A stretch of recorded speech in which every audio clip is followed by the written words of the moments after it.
prosesnya aja juga tersenyum terus gitu, melihat ini seperti mimpi rasanya, apakah ini nyata gitu. Karena melihat anak-anakku, istriku, semuanya ada di setiap set, setiap aku syuting tuh ada mereka.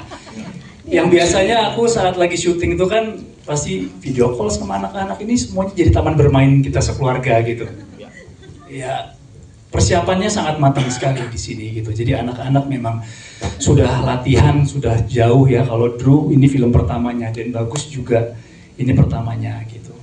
Dan kita satu keluarga dan memang apa ya, kita nikmati prosesnya gitu. Kita nggak terjebak sama hasil akhirnya. Pokoknya kita kasih yang terbaik. Jadi ini adalah hasil daripada kita mengerjakannya dengan cinta kasih gitu. Dan semoga nanti juga rasa kasih ini sampai kepada hati semua. Memang ini sangat realistis, sangat dekat dengan kehidupan kita sehari-hari. Semua rumah tangga pasti ada permasalahan, nggak mungkin nggak ada gitu. Nah, tujuannya adalah ingin sukses. Nggak ada yang nggak pengen sukses, ya kan? Tapi selalu ada masalah. Nah, Tony Soekarta ini kalau kita lihat tadi memang apa ya? Dia itu sama istrinya itu penurut. Pokoknya memang istrinya yang mengatur semuanya, gitu. Ya kurang lebih sih kita nggak acting ya di sini ya. Ini kayaknya memang kurang lebih kayaknya memang nggak tahu yang riset nih mungkin tahu banget gitu loh kehidupan nyata kita gitu. Jadi intinya kalau melihat dari keluarga Soekarta ini, suksesnya itu adalah saat mereka bisa bertahan saat masa sulit dan bangkit saat mereka terjatuh. Jadi itu adalah sukses bagi keluarga Soekarta. Oke, terima kasih banyak untuk responnya Mas Wisasono. Ya 2 gelas lah, nggak mungkin 2 cangkir terus pakai 2 tea bags gitu. Jadi prinsip-prinsip irit ini memang sudah aku jalani juga. Jadi waktu syuting sama Mas Daniel tuh kayak ini doang masa hari-hari gue. Daniel mau bilang apa, Den?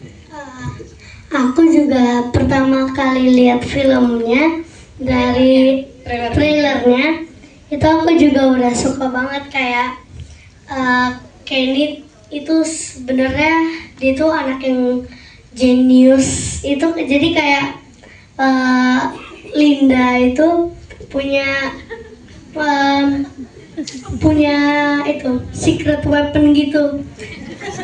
Jadi kayak tadi waktu lagi di pasar, Lindanya minta turunin harganya, terus biar aku kasih tahu tentang matematikanya kayak gimana. Oke, jadi secret weaponnya Linda adalah Kenny. Dia memang andalan Linda kalau buat ngegencet pedagang supaya kasih harga irit. Aku punya senjata, aku adalah Kenny. Matematika ya.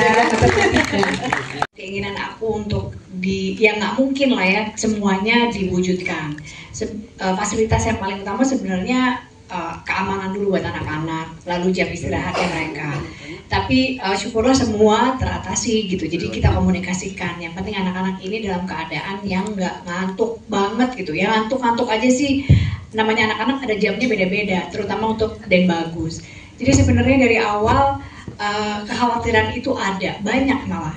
Saya nggak mungkin membawa kenyamanan rumah ke dalam lokasi syuting memang. Tapi sebagai orang tua kita tetap punya peraturan gitu paling nggak buat menjaga kesehatan yang utama sama keamanannya anak gitu. Jadi saya ingat beberapa hal akhirnya jadi harus saya ingetin setiap hari ke tim produksi gitu. Dan tapi saya salut semua mau mengakomodir itu. Dan yang paling aku apresiasi dan juga sangat aku anggap berkah itu adalah ketika semua pemain nih yang senior ya ampun, ini semua legenda hidup kita yang kita punya tuh mau juga mengerti gitu bahwa ini bersama anak-anak dan apapun yang terjadi kita tahu gitu bahwa yang semua yang di lokasi syuting ini saling mendukung gitu. Dari aku sih yang tidak terlupakan adalah hal itu. Nggak semua loh produksi syuting bisa memungkinkan untuk aku bisa bawa anak-anak ini itu dengan aman dan nyaman gitu. Jadi dari aku ada itu sih Mas. Pertanyaan yang lain lagi udah kan ya? Yang off karakter. Oh, off karakter. Ada satu yang aku favorit banget sebenarnya karakter di Keluarga Super Irit itu adalah si Billy yang dimainkan oleh Drew Prawiro. Aslinya dia anak yang benar-benar kalem, benar-benar well mannered, teratur, tapi di sini dia jadi karakter yang jauh banget. Nah ini yang struggle-nya, kalau kita boleh share dari Mas Daniel, Rifki juga bisa cerita gitu betapa Mas Daniel ngejagain juga karakter Billy yang sangat bukan Drew Prawiro. Mau cerita nggak Drew? Oh boleh. Jadi tadi mungkin sesuai dari trailernya kelihatannya Billy yang mungkin bisa dibilang beda sama keluarga yang lainnya, dimana semua irit, Sally rajin nabung, dan Kenny selalu dengan bukunya. Ya, Billy itu lebih ke boros anaknya, dan mungkin kalau dibanding sama Sally lebih kebalikannya. Ya. Kontrasnya Sally. Iya, tapi menurutku Billy itu juga sebagai kayak di dalam semua urusan keluarga, kayak Billy itu yang paling normal gitu dibanding karena yang irit-irit yang aneh ekstrim. ternyata yang lainnya Billy yang paling normal. Iya, tapi nanti kalau pas nonton filmnya udah bisa lihat karakter Billy kayak gimana, dan ternyata juga bisa ngelihat menurutku Billy itu kayak lebih mewakili POV penonton Yes. juga.